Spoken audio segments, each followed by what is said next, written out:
Hey guys, tonight's movie review is for Neighbors, starring Seth Rogen, Rose Byrne, and Zac Efron.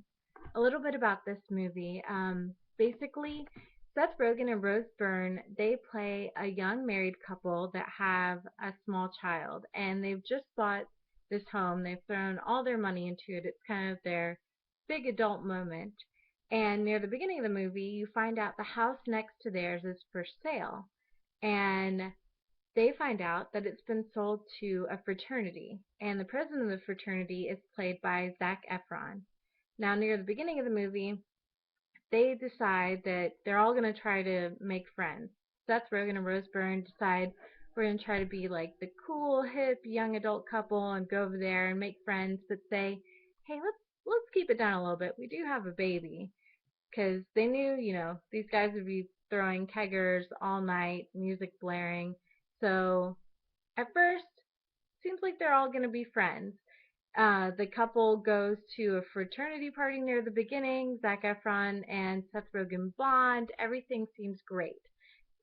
The one rule that Zac Efron says, oh my gosh, we're cool, we'll keep the sound down and stuff. Just if it gets too loud, don't call the cops. Contact us, we'll take care of it, everything will be cool.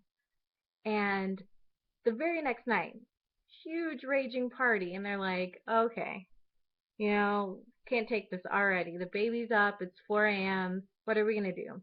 So Seth tries to call Zach's character several times, doesn't get through, and they decide they're going to do the one thing that was asked not to do, call the cops.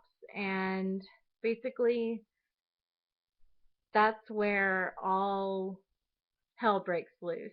It's on between fraternity brothers and the adults. It's on. And basically, from then on, it is a raunchy, dirty, hilarious movie. I know it's not a lot of setup, but that's really all you need. Who's going to win? Is the frat going to win? Are they going to stay? Are the adults going to get them kicked out of their home? That's basically what the movie's about.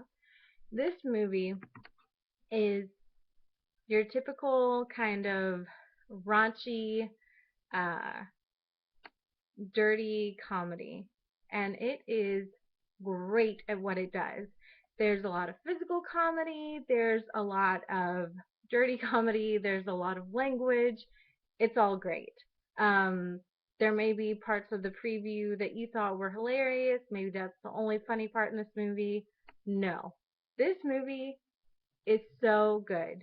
You're going to be rolling in the aisles, especially if you like stuff that's kind of dirtier, like Bridesmaids, Knocked Up, that kind of stuff. The people, stuff that Seth Rogen does well. This movie does very well. The storyline is great. The writing is really clever. All the physical comedy is very funny. All the acting is really good. Rose Byrne, who was really funny in Bridesmaids, kicks it up a notch. Is even funnier in this movie. Seth Rogen is not too over the top Seth Rogen. He's just right. Zac Efron is great, and it's a character that you haven't really seen him do in movies before. And I don't know. I can't say anything bad about it. It was so good. I could have watched another 30 minutes of it. It was great. You're going to like it. Go with your group of friends. You know, take a huge group, go on a Friday, Saturday night. You're going to have a great time. I would give this an A. It is a solid comedy. It's definitely R-rated. Definitely R-rated. But it is greatness. So go see it. Opening weekend, which I think is May 9th. Go on a Friday, Saturday night. Take all your friends. And that's about it. Thanks.